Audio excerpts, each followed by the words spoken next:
Hello and welcome to It's All Kicking Off, another WhatCulture football podcast with myself, Adam Wilbourn, and Ewan Paterson from WhatCulture Football, here to discuss another burning football issue. But before we get into it, if you're a fan of this sort of thing, make sure you subscribe to WhatCulture Football wherever you get your podcasts from for daily football podcasts. But as I said, I'm Adam Wilbourn, joined by a very delicate, no doubt, Liverpool fan in Ewan Paterson to celebrate the fact that Liverpool, 30 years on, are Premier League champions. Congratulations, Ewan. How does it feel 30 years on to win the league and still have a sort of asterisk next to the... Asterisk. I don't care. I think it's great. I've obviously, I wasn't born the last time Liverpool won the Premier League title. I think it's worth putting into perspective as well that, you know, there's a tendency from certain people to say that, it's been 30 years of pain and misery for Liverpool. Of course it hasn't. We've been a very successful club during that period, not as successful as, we should have been, but it's not been a terrible 30 years all in all. That being said, it has been painful to miss out on the Premier League title by like a hair's breadth on 3 separate occasions in my lifetime. Yeah, I'm absolutely made up. I had a little bit of a cry yesterday when they got Kenny on BT Sport. I was like, oh, Kenny. And I'm just made up. It's amazing for the city. It's amazing for the club. They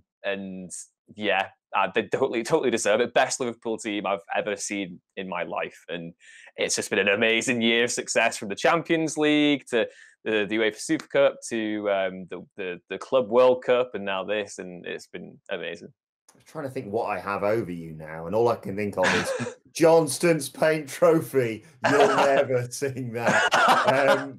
But tell me about your experience last night. And I mean, surely you're not one of those people who's like, oh, we wanted to win it on the pitch. You'll take anything, surely. No. And I think, there's an element of poetic justice about it being Chelsea as well, given what happened, 6-7 years ago.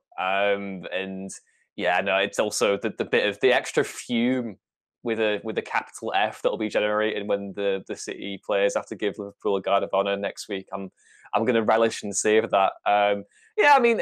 Obviously the most frustrating thing about it is that we can't celebrate in the typical way. I think everyone would have loved to, my original plans were to be, in Liverpool and actually be there and enjoy it on like whatever game we were going to win the title on, and then have the parade and stuff wherever. But, that's not going to come for a while now.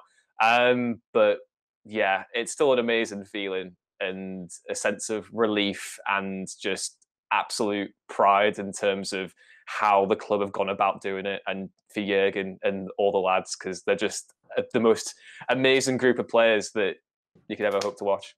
Yeah, one of my mates lives in Liverpool and was just sending videos of fireworks going off left, right, and centre. My dad. I phoned my dad last night, and you could hear the fireworks through the phone, which was very funny. I want to look ahead to what happens next for this Liverpool side, because I think everyone has said this is not just a flash in the pan. This has obviously been building for quite a few years, and with the young squad that you've had, it's very, very exciting for Reds fans. But for you, we'll get into the key results, but for you, who are the key players in this victory? Can I cheat and say everyone? Because it's difficult, because I think so many players had an amazing season. From Alisson to Van Dijk to Joe Gomez, Andy Robbo and Trent have completely just revolutionized the fullback position. They're absolutely unreal. Trent runs the game from fullback, and you saw in the Merseyside derby the other day when we lacked Robbo, it was a difficult slog, and the balance they bring to the team is just brilliant. Henderson has had his best season in a Liverpool shirt since 2013. He was absolutely unreal, whether he was playing in a kind of more, box-to-box role in midfield, or when Fabinho kind of got injured and he had to play the 6 again. He was amazing in both, and he's just such a great player. Fabinho, great form at the start of the season, got injured, came back, was a little bit wobbly, was amazing again. And obviously 2 sensational goals from him as well. One in the City game, obviously, and one in Palace the other night. Absolute peaches they were. Salah's still in the Golden Boot race. Firmino has been great, even though he hasn't scored at home, even though he should have done, because in what world is that a foul against De Gea? I'm sorry, that's just stupid. And then Mane, I think, has been absolutely incredible. Sadio Mane has had his most creative season for us. He's been absolutely incredible. His pace, his vision. The game he had against Palace this week, he was just, oh my God, his range of passing was unbelievable and his movement off the ball as well. It's difficult to pinpoint any single player for being critical to all of that. I couldn't even think of a linchpin in terms. I think everyone has contributed. It's such a great system. I do think Henderson's been amazing, but like Trent, I think Trent has been absolutely unreal for us this season. I suppose the argument could be made that the key link to all this is, of course, Jurgen Klopp, who has just been a revelation since he arrived at Anfield. Yeah, I mean, what can you say? Like when he came in, I think everyone was absolutely overjoyed. What he'd done at Dortmund, and then to replicate that success, and it's difficult to kind of explain the position the club was in when he came in and the confidence he restored. Everyone points to that the whole joining of arms at the West Brom game, but that was a pivotal moment in terms of restoring faith in the project.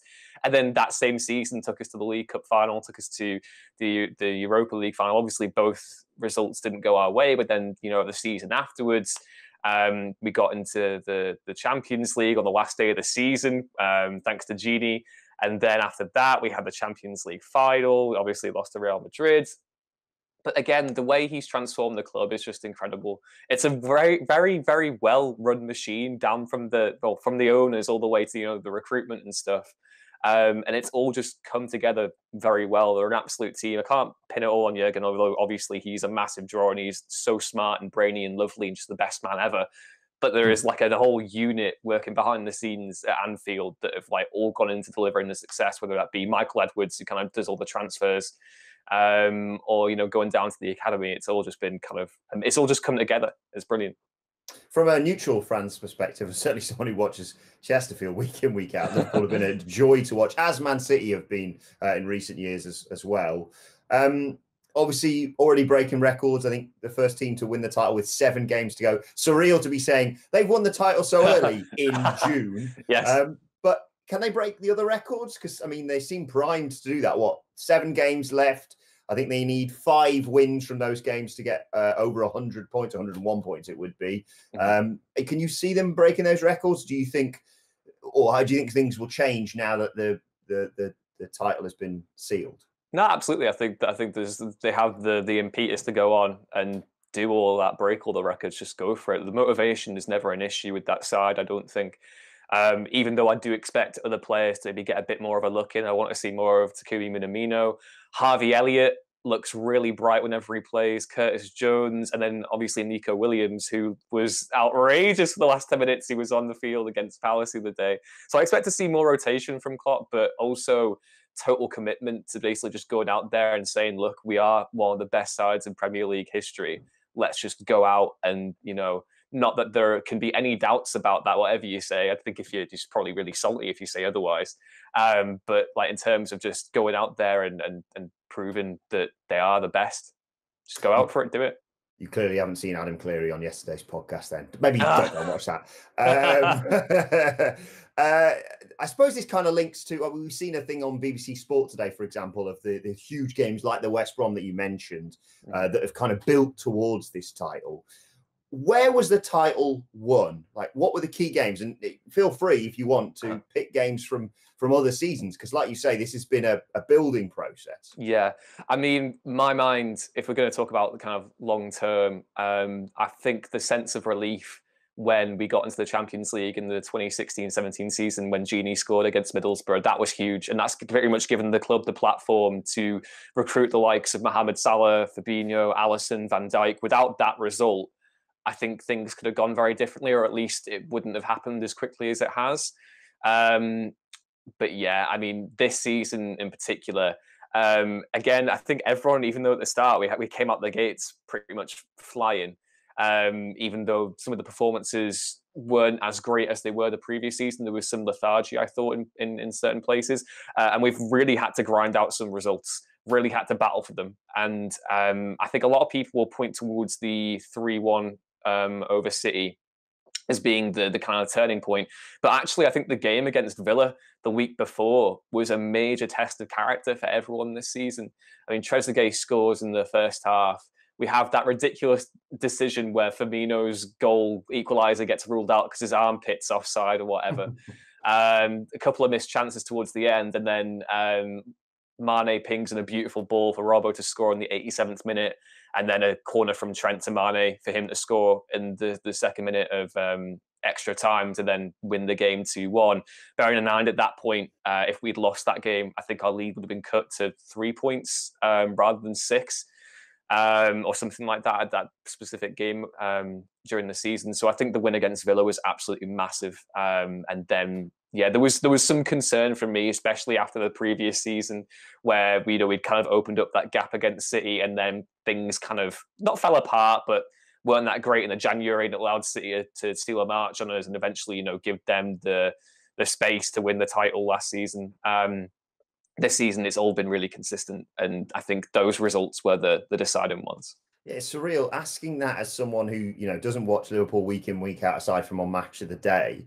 When I said what were the key games, all I could think of really was the Manchester City game, because that's obviously you two going head to head, and you talk about the end of last season, near perfect run from both teams, and it was arguably more about obviously Liverpool consistent and just making it look easy to win all these games, which obviously is not the case.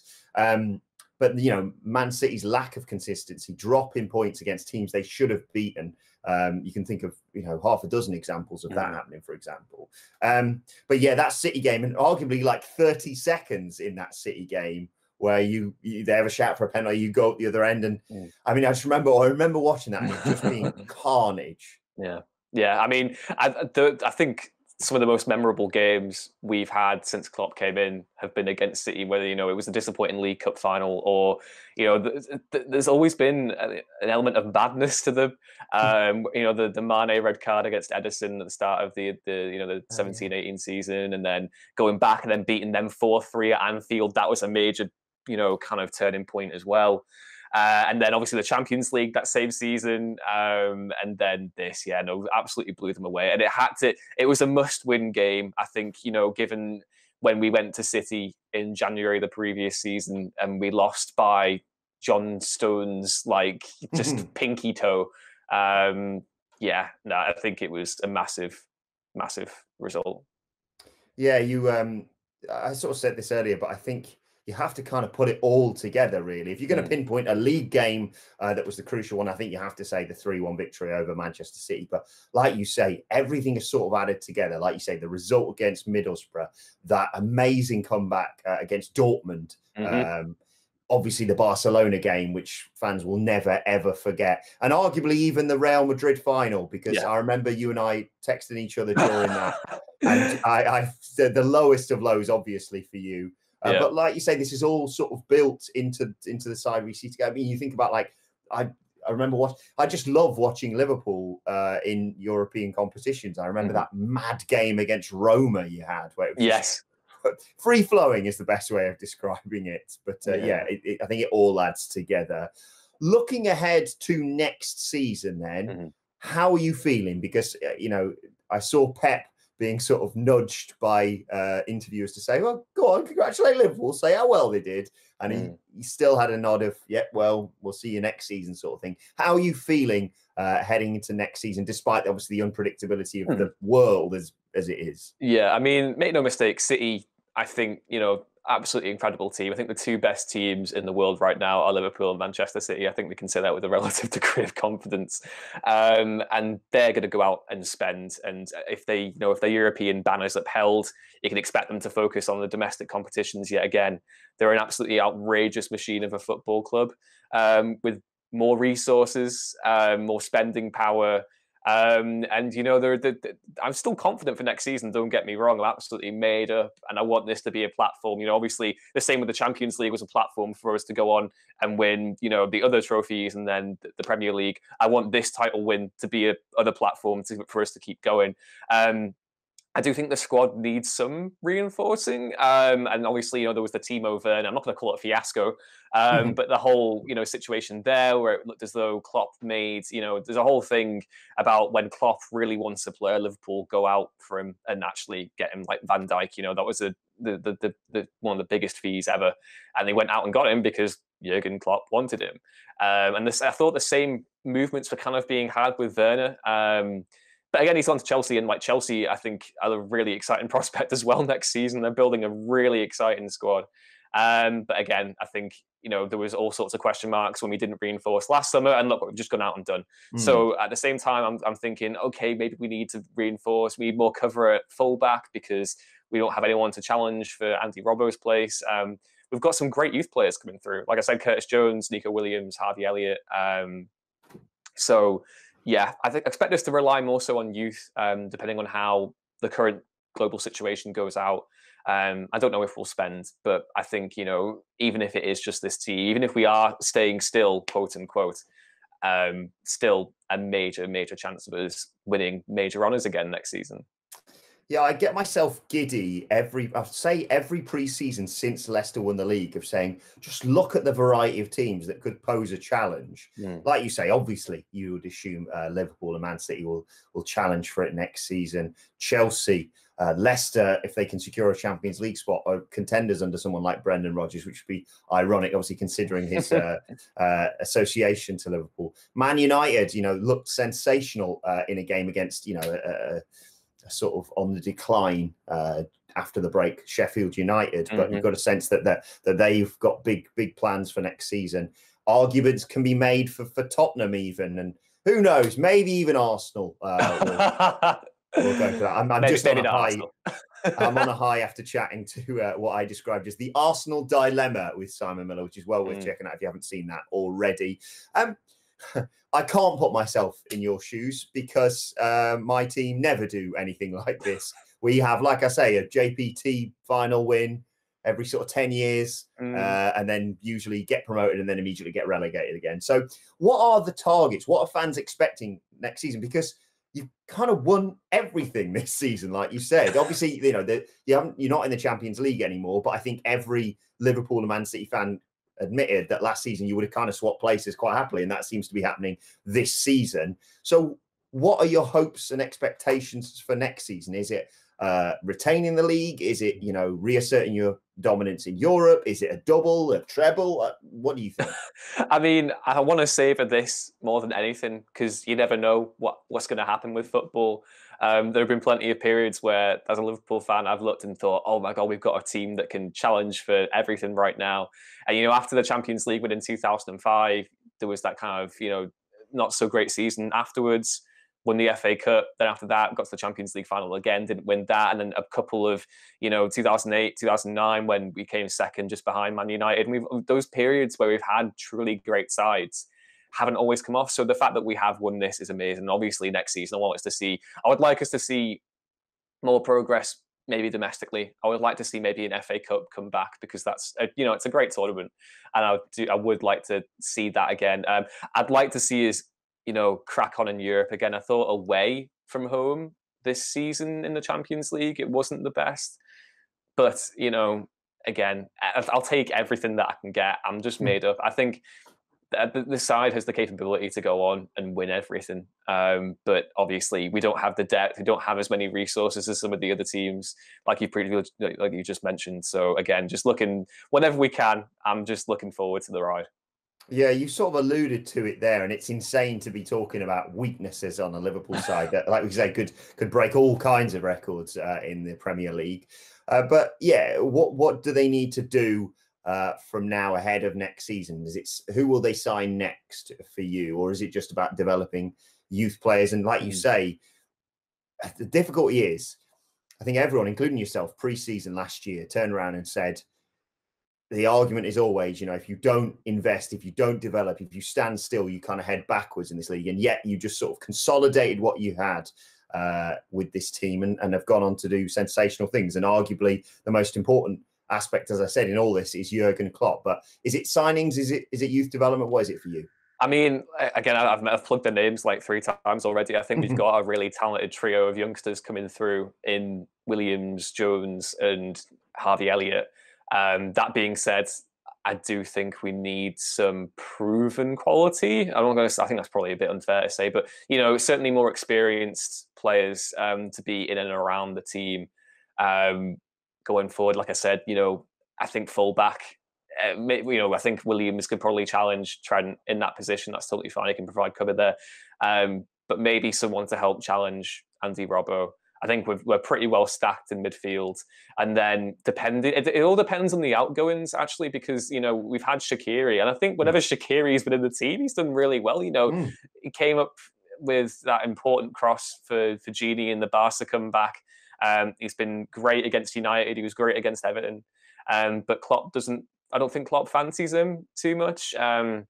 Then you have Origi as well, who was great to, as depth, but can be slightly unpredictable and erratic. And, form is never consistent with him. So again, it just depends. I think we've got a capable enough squad. I just think that maybe in one or two positions, we could probably go out and get someone just to shore us up a little bit more, because James Milner isn't getting any younger. And yeah, I think that's just one of those things. Maybe another utility player. I don't know. Usually the club would come out and, leak to the press a few transfer targets that we may have. But apart from the Werner talk earlier this season, it's kind of all been really quiet. So I have no idea. Yeah, it's mad considering how many goals you've scored to be saying this. But is the centre forward position one that you'd hope that they'd invest in? Obviously, Firmino is a fantastic player, and he plays. The key thing here is, like you say, if the argument is a lack of goals, well, it's about his cohesiveness with the likes of Salah and Mane and all the players around him, because goals do come from all over the pitch for them. But is that potentially an area you could see investment in?